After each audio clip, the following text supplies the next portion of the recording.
irmãos? Amém? Como é bom estar na casa do Senhor.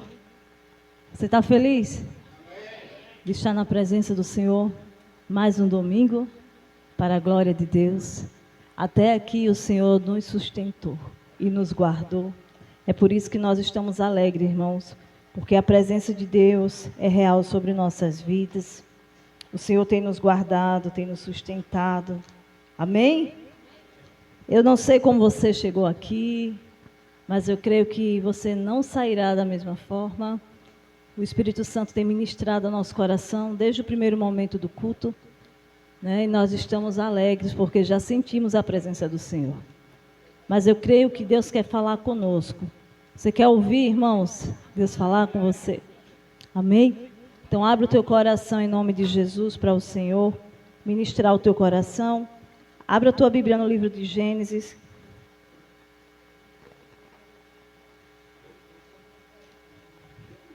Gênesis capítulo... Ah, pastor. Amém, pastor? Amém, pastor? Gênesis 7, irmãos.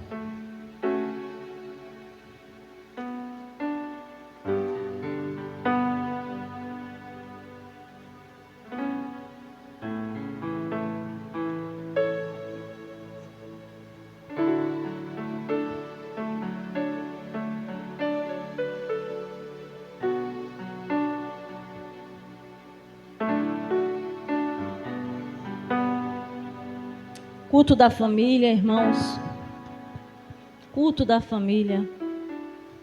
E nós não podemos fugir do tema, né? Eu creio que o Senhor quer continuar falando conosco, ministrando ao nosso coração.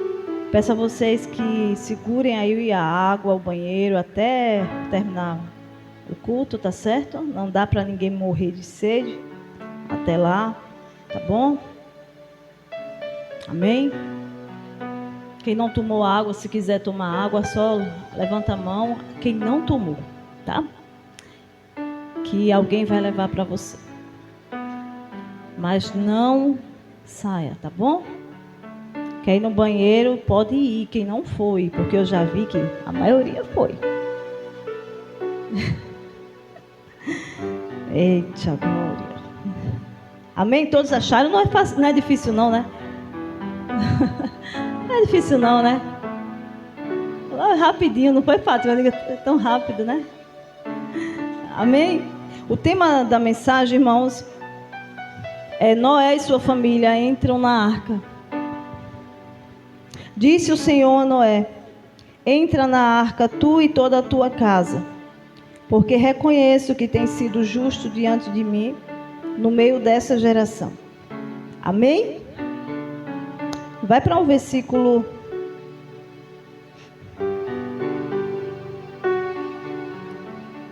Versículo 6. Tinha Noé 600 anos de idade, quando as águas do dilúvio inundaram a terra. Quantos anos, irmãos? Novinho ele, né? E aconteceu que, depois de 7 dias, vieram sobre a terra as águas do dilúvio. Versículo 12. E houve copiosa chuva sobre a terra durante 40 dias e 40 noites.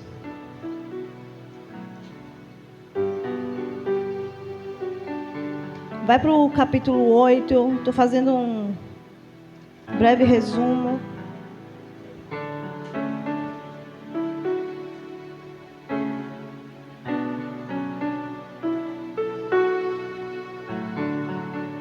Versículo 18. Saiu, pois, Noé com seus filhos, sua mulher e as mulheres de seus filhos. Quem saiu da arca, irmãos? Amém? Pode sentar.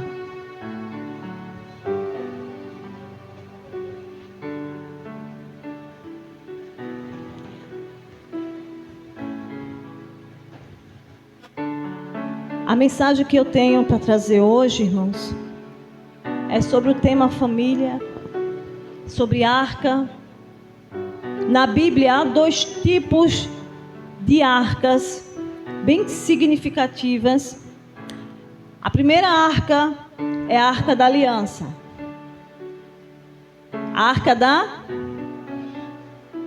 A segunda arca é a arca a qual Deus manda Noé construir. Amém? Como poderia ser chamada essa arca? A arca da proteção. A primeira arca, Deus ordena, que Moisés construa a arca. Noé construa, a Arca da Aliança. Construa a arca, e dentro da Arca da Aliança havia as tábuas dos 10 mandamentos. Os mandamentos é a palavra de Deus.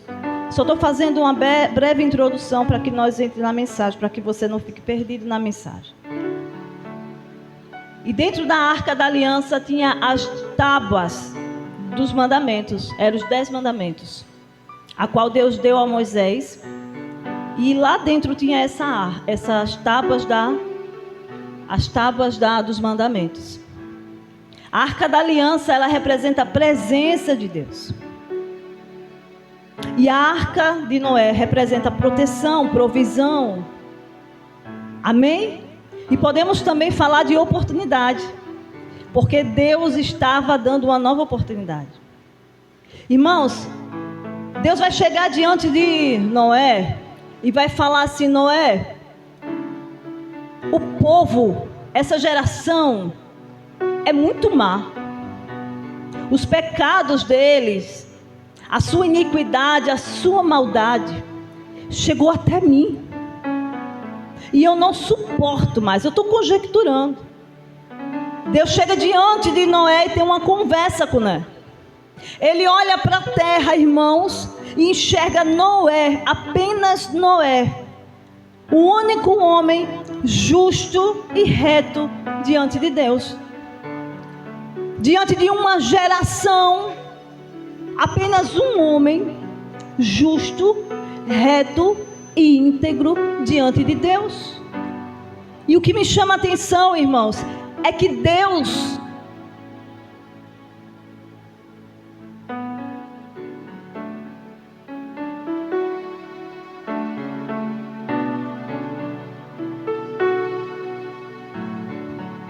Amém? Uma das qualidades de Deus é que Ele é santo. Ele é santo. Ele odeia o pecado. Ele odeia a iniquidade. Ele é santo, puro. E como é que Ele aceita tantos pecadores como nós? Através do Filho, através de Jesus. Eu falei quinta-feira aqui que Jesus é o centro de tudo. Jesus está no centro de tudo. Ele é o princípio, Ele é o começo, Ele é o meio, Ele é o fim, Ele é tudo. Jesus é o centro da terra, Ele é o centro do universo, Ele é o centro do céu. Tudo é dele, por Ele e para Ele, irmãos. Mas uma das qualidades de Deus é a sua santidade. Ele é santo. Imagine Deus olhando para a criatura e vendo a criatura pecando de todo jeito. E Ele olha para a terra e só enxerga Noé como um homem justo e reto. E Ele vai dar uma oportunidade para que a terra se regenere. As pessoas, elas se reconstruam, elas recomecem da forma que Deus gostaria. O homem havia pecado, Deus estava irritado com o pecado do homem, e Deus decide destruir a terra, irmãos. A Bíblia diz que aquela geração era perversa. Que pecado tão grave era esse, irmãos, que fez Deus olhar para a terra e dizer: eu vou acabar com essa terra. Deus tem um poder para acabar com a terra. Deus, Ele tem um poder, irmãos, para acabar com o que Ele quiser e com quem Ele quiser. Ele é soberano.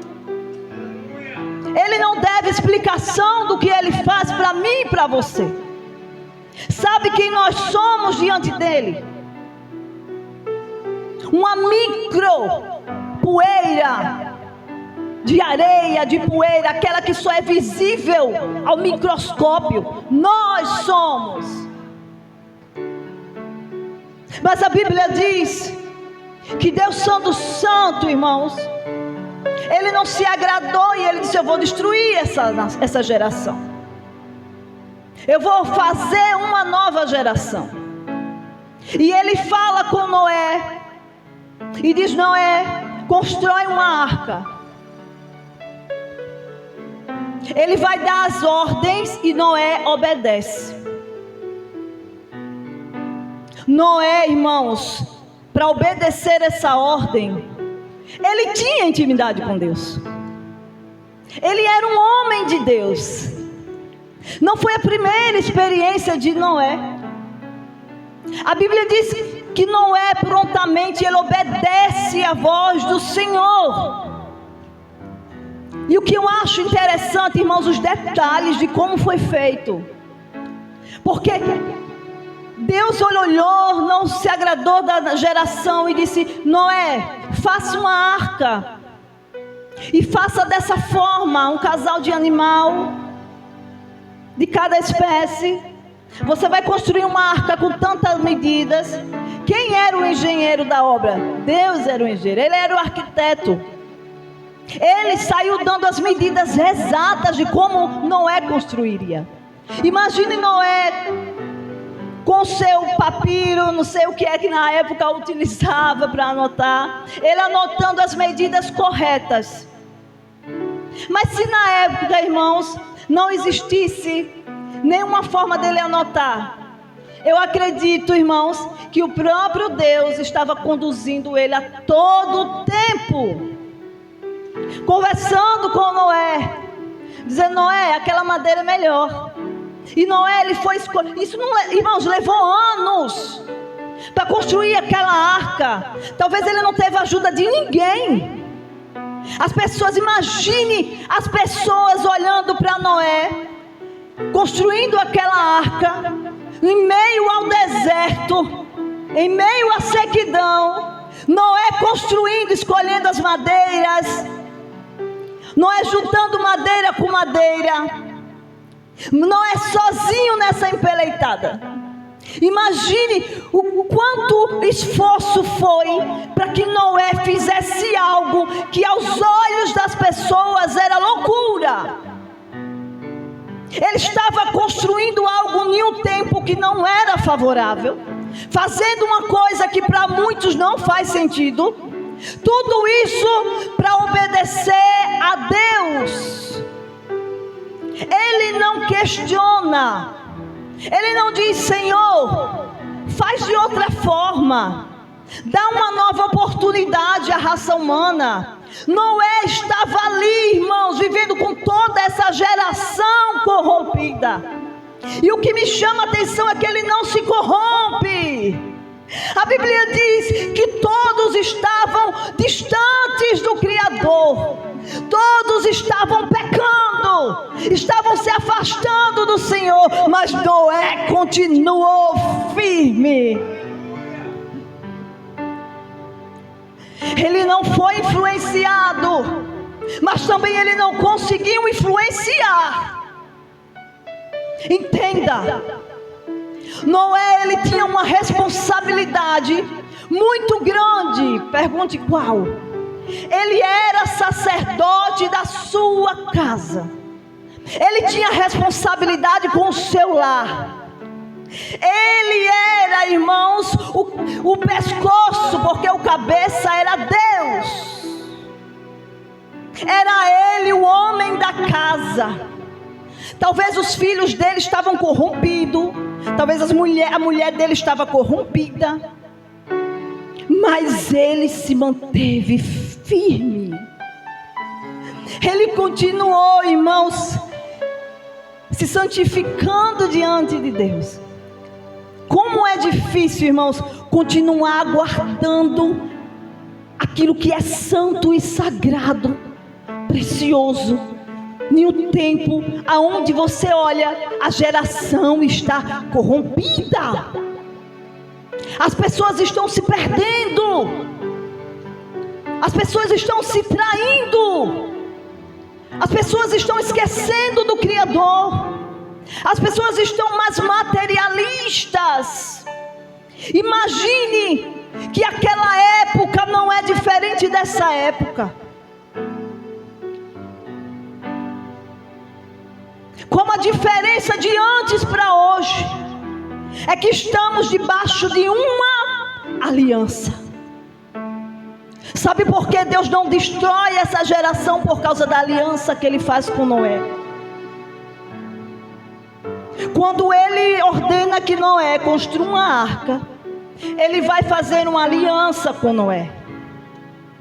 E essa aliança, irmãos, ela é estabelecida até hoje. O Senhor destruiu Sodoma e Gomorra por causa do pecado do povo, por causa da iniquidade do povo.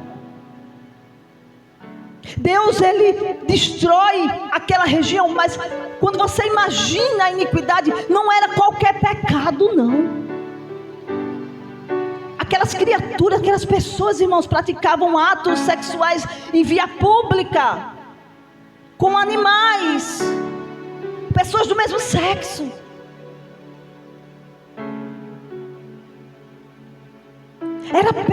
Lá era proibido, era lei em Sodoma e Gomorra, não ajudar ninguém. Alguém, se você chegasse naquela cidade, você fosse um estrangeiro e você precisasse de um pouco de água, lá era proibido. Se você desse um copo de água, você era morto, era castigado com a morte. Para você ver, para você ter noção, irmãos, do quanto a iniquidade e a maldade alcançou aquelas pessoas. Mas a Bíblia diz que Noé, ele continuou firme numa geração corrompida. Ele olhava para um lado, irmãos, ele via pecado. Ele olhava para o outro, ele via iniquidade. Ele olhava para o outro. Imagine Noé viver no meio de uma sociedade corrompida. Ele era estranho. Como é que se sente alguém que é diferente de todo mundo? Ele é o estranho. Ele é o chato. Ele é o complicado. E muitas das vezes nós estamos sendo rotulados, excluídos de alguns grupos, porque as pessoas percebem que nós não somos iguais, não compactuamos com as mesmas conversas, não admitimos certas situações. Mas não tem problema, faça como Noé fez. Olhe para o Criador e diga: não tem problema me excluir. O meu ministério, o meu primeiro ministério, e o mais importante é a arca, aonde está a minha família. Ele sabia com quem ele tinha compromisso. Por causa de um homem justo e reto, Deus livrou toda a sua casa. Talvez a sua família estava corrompida, mas por causa dele, Deus livrou toda a sua família. Oh, irmãos, vale a pena você continuar, irmãos, abrindo mão da sua vontade, chorando às madrugadas, porque você não é compreendido. Vale a pena continuar fugindo da roda das conversas, da roda dos escarnecedores. Vale a pena não compactuar com o pecado. Vale a pena dizer não. Vale a pena se santificar. Oh!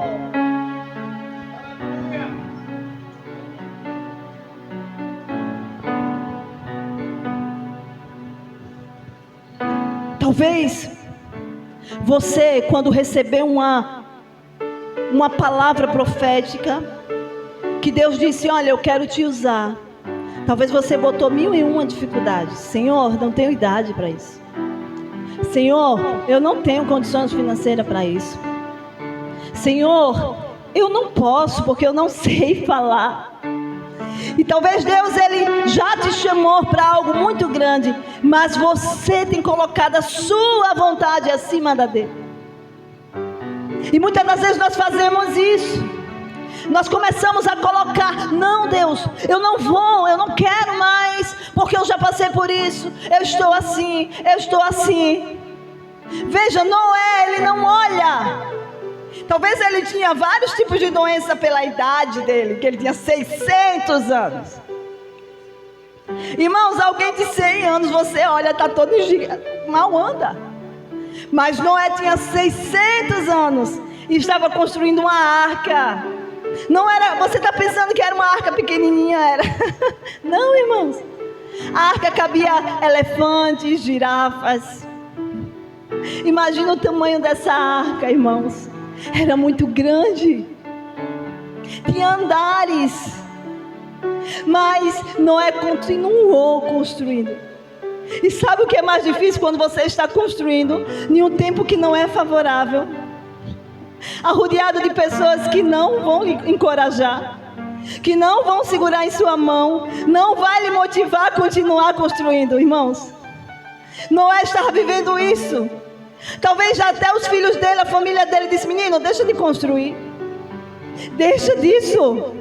Tu está ficando louco.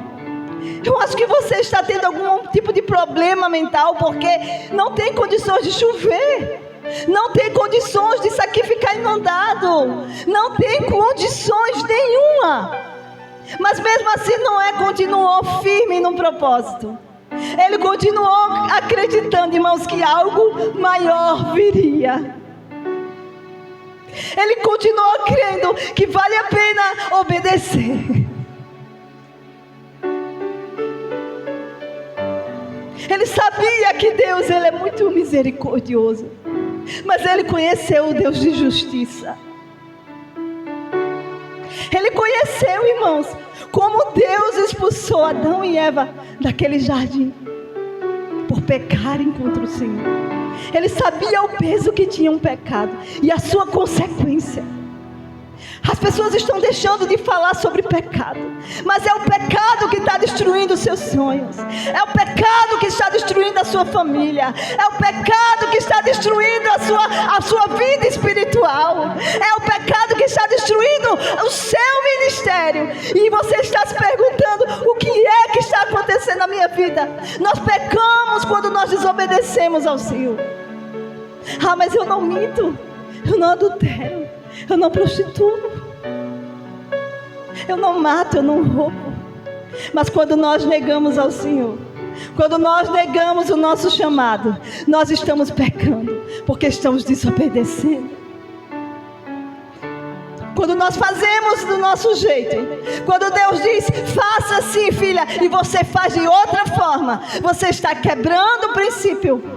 E a Bíblia diz que o salário do pecado, ele gera morte. Muita gente morta dentro das igrejas, muita gente morta nos púlpitos, muita gente morta no altar, muita gente morta, filhos que estão mortos dentro de casa, oprimidos. Quando nós obedecemos ao Senhor, nós atraímos as suas bênçãos para a nossa casa. Mas quando nós pecamos com o Senhor, nós atraímos morte sobre o nosso lar. E não é apenas morte física, mas morte espiritual. Morte dos sonhos, morte dos projetos que Deus tem sobre a sua casa, sobre a sua família, sobre a sua vida. Sabe por que a família é tão importante? É porque ela é semelhante ao amor e ao cuidado que Deus tem com seus filhos. Ele é Pai. Ele nos ensinou desde o princípio que Ele nos fez para ser filhos, para andar com Ele, para comer com Ele, para dormir com Ele, para ir trabalhar com Ele, para consagrar a Ele todos os nossos sonhos e projetos. E a Bíblia diz que aquele que consagra ao Senhor os seus sonhos, os seus projetos, esses serão bem-sucedidos. Oh, aleluia, irmãos. A nossa casa é um lugar da presença de Deus. A nossa casa é a arca que Deus quer usar. A presença de Deus precisa habitar dentro do seu lar. Você precisa orar. Você precisa voltar a batalhar. Você precisa voltar a guerrear. Você precisa voltar a lutar. É muito perigoso, irmãos. É muito perigoso quando a mulher, ela deixa de ser a mulher que ora. Quando o homem deixa de ser um homem que atrai a presença de Deus para o seu lar. Porque os seus filhos vão sentir. Os seus filhos vão sentir. E talvez você está olhando agora e está dizendo: está tudo certo. Está tudo bem. Eu estou sendo bem abençoada. Eu estou vivendo hoje o que eu nunca vivi na minha vida. Ô irmãos, servir a Deus não tem nada a ver com as bênçãos materiais. Porque o inferno abre portas. O inferno também abre portas. A gente acha que toda porta que está sendo aberta é Deus que está abrindo. A gente acha que toda oportunidade é Deus que está enviando.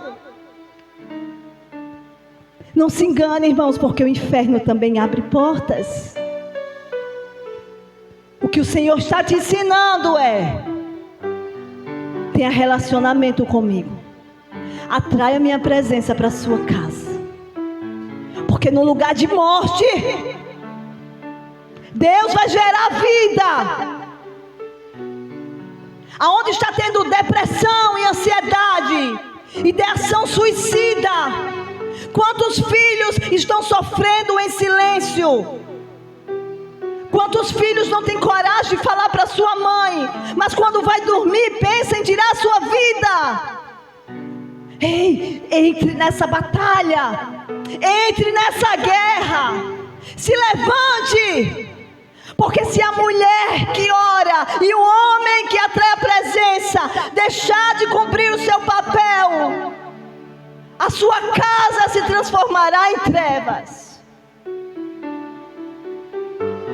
Oh, Espírito Santo. A Bíblia diz, irmãos, que Noé constrói a arca e está tudo prontinho, está tudo maravilhas. E antes de vir o dilúvio, Deus ordena que ele entre na arca.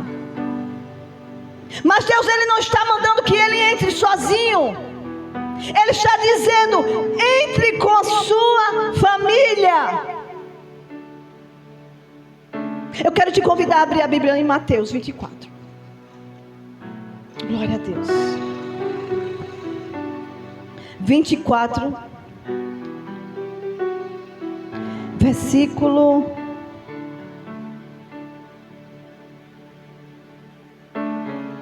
37.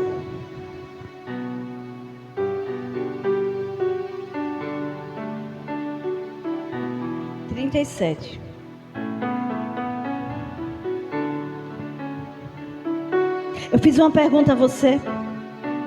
Qual a diferença daquela geração para essa geração? Nenhuma. Essa geração está mais corrompida do que antes. Houve uma pesquisa recentemente que os cristãos evangélicos ultrapassaram. Eles cresceram de forma imensurável, mais do que os outros anos. Oh, glória! Oh, irmãos, se você vê as pessoas que hoje dizem ser pastores, homens vestidos de mulheres, com a sua igreja e a sua placa, fazendo o que bem entende, pregando aquilo que eles acham que é a verdade, excluindo a Bíblia e pegando apenas a parte que interessa para enganar.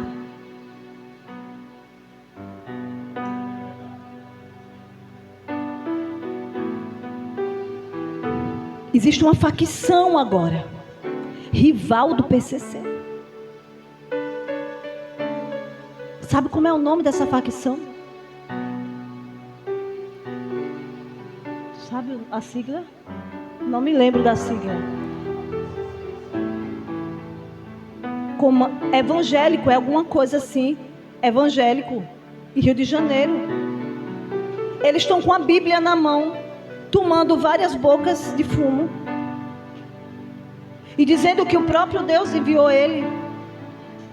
Isso começou lá no presídio e está se espalhando em Rio de Janeiro. Estão matando em nome de Deus, dizendo que são evangélicos. Sabe o que está acontecendo agora, irmãos? Israel, o relógio profético de Deus, está sendo bombardeado, está em guerra com o Irã. Isso foi profetizado. Ezequiel foi profetizado sobre a guerra de Gog e Magog, que haveria essa guerra antes de Jesus vir buscar a sua igreja, mas que Israel não ficaria destruído. O mundo está se preparando para a terceira guerra mundial. Estamos vendo mais evidentes os sinais da vinda de Cristo. Sabe o que é isso? Deus não suporta mais.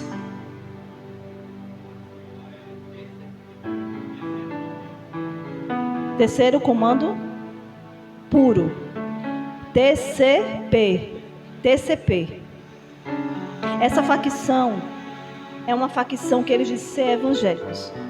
Eles proíbem outras religiões e eles estão batendo terror lá. Irmãos, nós estamos vendo os sinais da volta de Cristo. Sabe o que significa? Que o cheiro do pecado da humanidade está insuportável às narinas de Deus. Ele não suporta mais olhar para a terra e ver quantas mentiras, quantas pessoas se corrompendo. Até os que estão firmes em Deus estão se enganando. A Bíblia diz que nos últimos dias isso aconteceria. E a Bíblia diz que quando isso acontecesse, irmãos, muitos estariam distraídos. Oh, glória! Olha aí, ultimamente eu tenho pregado muito sobre isso, irmãos.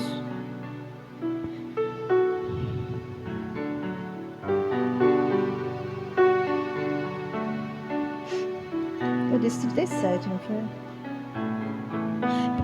Pois assim como foi nos dias de Noé, também será a vinda do Filho do Homem. Porquanto assim como nos dias anteriores ao dilúvio, comiam e bebiam, casavam-se e davam-se em casamento, até o dia em que Noé entrou na arca, e não perceberam senão quando veio o dilúvio, e os levou a todos. Assim será também a vinda do Filho do Homem. 42. Portanto, vigiai, porque não sabeis em que dia vem o vosso Senhor. 44. Por isso ficai também vós apercebidos, porque a hora em que não cuidais, o Filho do Homem virá. Amém? Assim como no dia de Noé. Noé entra na arca e fica durante 7 dias dentro da arca. Ou seja, tinha 7 dias para as pessoas se arrependerem, correrem atrás de Noé, acreditar em Noé e entrar dentro da arca. Deus é misericordioso. Porém as pessoas riam, passavam, zombavam. E não é isso que estão fazendo hoje. Nós estamos pregando e as pessoas estão rindo. Nós estamos chorando e as pessoas estão sorrindo. Nós estamos sendo perseguidos e as pessoas estão sendo aplaudidos. Os justos estão sofrendo para carregar a justiça de Deus. E os injustos estão sorrindo porque estão praticando o pecado. Mas chegará um dia em que todos estarão diante do juiz e prestaremos conta com ele de tudo. Noé, irmãos, não permitiu que os seus filhos ficassem do lado de fora. Noé, ele era autoridade sobre a sua casa. Noé construiu a arca, mas na hora de entrar ele não permitiu que ninguém ficasse de fora. Sabe o que eu entendo isso? Pai, mãe, você é autoridade. Ah, mas eu quero ir para aquela festa. Eu quero ir. Vá, filha, besteira. Eu quero usar aquele shortinho curto, aquela blusinha mostrando a minha barriga, porque minha barriga é bonitinha. Vai, filha, usa. Eu vou comprar com você. Use a autoridade que Deus lhe deu, mãe. Pai.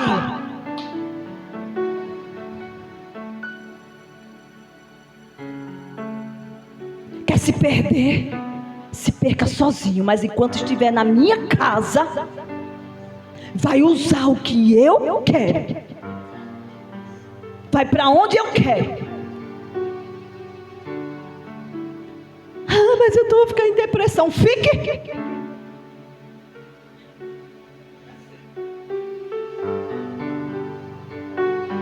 Porque quem vai prestar conta com seus filhos é você, mãe. É você, pai, que abandonou os seus filhos, que não tem mais orado por eles, que não tem mais pagado preço pela sua família. Mostre as suas mãos e o filme na sua cabeça de quantas vezes você viu seu filho. Tem filho que diz assim: olha, estou indo lá, viu? Quer o dinheiro, vai sobrar troco. Aqui não. Aqui não. Oh, glória.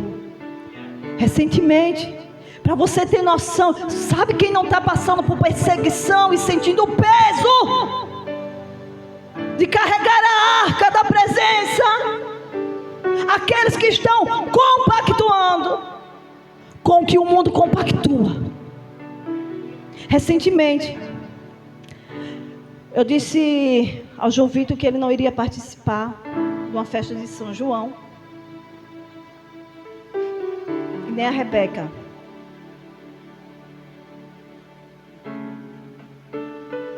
Eu já cometi o erro, irmãos, mesmo servindo a Deus, por não entender, permitir que eles participassem. Eu cometi esse erro. Mas depois eu fui analisar, orei ao Senhor, estudei e vi que essa festa é uma festa pagã e que é uma festa muito séria no reino espiritual. E eu tinha falado para ele que não ia participar. Certo dia eu cheguei do trabalho, quando eu entrei na igreja, o João Vitor: mãe, olha, o coordenador falou para mim, falou para todo mundo, que se a gente não tem nada a ver de religião, tem que participar. tem que participar. Que lei é essa? Ele disse dessa forma. Ele disse assim: que lei é essa que proíbe de participar de cultura? Irmãos, a minha cabeça já estava quente. Eu não contei a história. O Senhor, entrei no banheiro e comecei a mandar uma mensagem para a própria diretora. Aí eu botei a fala dele, perguntei o que aconteceu. E ela veio conversar assim: eu acho estranho essa fala. Mas quando ela falou com uma pessoa, a pessoa confirmou tudo que o João Vitor tinha dito. E foi dessa forma. Tem que participar. Senão vai ficar sem ponto. Eu não estou nem aí, irmãos. Mas eu sei os direitos que regem a gente. Tem lá na lei que ninguém pode obrigar ninguém a participar de uma festa que vai contra seus valores cristãos, religiosos. Pode ser festa cultural, pode ser o que for. A escola tem a obrigação de passar um trabalho para aqueles que são cristãos evangélicos.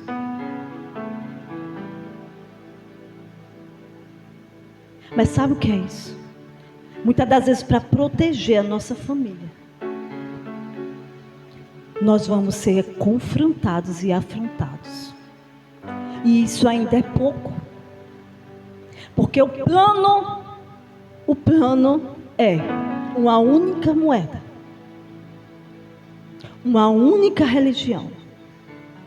Só compra e só vende e só trabalha quem aceitar a identidade na mão ou na testa. E quem sabe que isso é o sinal do anticristo. E se você aceitar, você está sendo condenado ao inferno. Não vai fazer. Mas tudo que está acontecendo hoje é uma preparação. Estão acostumando a gente para que quando aconteça, a gente aceite com facilidade. Antigamente, quando se falava de telefone, que era com aquela leitura facial que hoje você desbloqueia na sua face, as pessoas ficavam assustadas. Mas tudo isso, Pix, ninguém pega mais dinheiro. Estão acostumando a gente a aceitar uma única moeda. Digital facilita, o Pix facilita muito. Mas estão preparando tudo para que o anticristo se revele. E eu creio, irmãos, que ele já está sobre a terra. E falta isso aqui, para que ele se declare. Porque Jesus está voltando. A nossa casa precisa estar em ordem. Precisamos colocar as coisas no seu devido lugar. Precisamos voltar.